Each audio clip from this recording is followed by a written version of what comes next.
गांव के बाहर हरे भरे खेतों के बीच में एक मेहनती किसान रामलाल रहता था। रामलाल साधारण जीवन जीता था, लेकिन उसकी मेहनत और दृढ़ता पूरे गांव में मशहूर थी।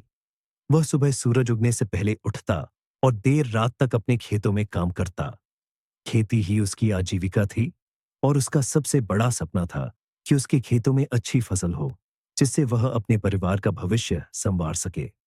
रामलाल के पास ज्यादा जमीन नहीं थी। उसके पास केवल 3 बीघा जमीन थी, लेकिन उसने अपनी मेहनत से इसे उपजाऊ बनाया। हर साल वह अलग अलग फसलें उगाता और सोचता कि इस बार उसकी मेहनत रंग लाएगी। लेकिन कभी मौसम खराब हो जाता तो कभी कीटों का हमला उसकी फसल को नष्ट कर देता। इसके बावजूद वह हार नहीं मानता।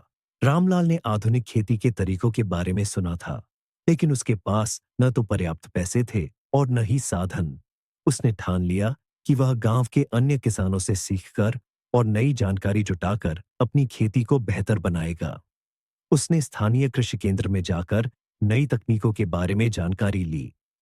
एक बार गांव में एक कृषि विशेषज्ञ आए, जिन्होंने जैविक खेती और पानी के सही इस्तेमाल पर जोर दिया।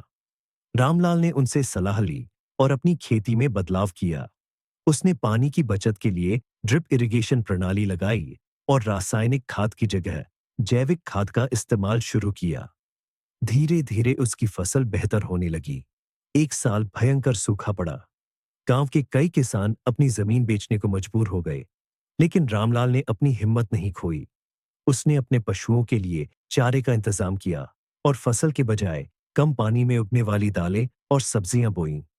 उसकी मेहनत रंग लाई और उस साल उसे न केवल अपने परिवार का पेट भरने के लिए अनाज मिला, बल्कि उसने थोड़ा पैसा भी कमाया। रामलाल की मेहनत और समर्पण ने उसे गांव के अन्य किसानों के लिए प्रेरणा बना दिया। अब वह न केवल अपनी फसल उगाता, बल्कि गांव के अन्य किसानों को भी नई तकनीकों के बारे में सिखाता। उसने साबित कर दिया कि यदि किसान नई तकनीकों को अपनाए और हिम्मत न हारे, तो हर मुश्किल को पार किया जा सकता है। आज रामलाल के खेतों में लहलहाती फसलें उसकी सफलता की कहानी बयां करती है। वह अपने बच्चों को अच्छी शिक्षा दे रहा है और अपने गांव के विकास में भी योगदान दे रहा है। उसकी कहानी हमें सिखाती है कि मेहनत, लगन और सही ज्ञान से ये कोई भी सपना पूरा किया जा सकता है।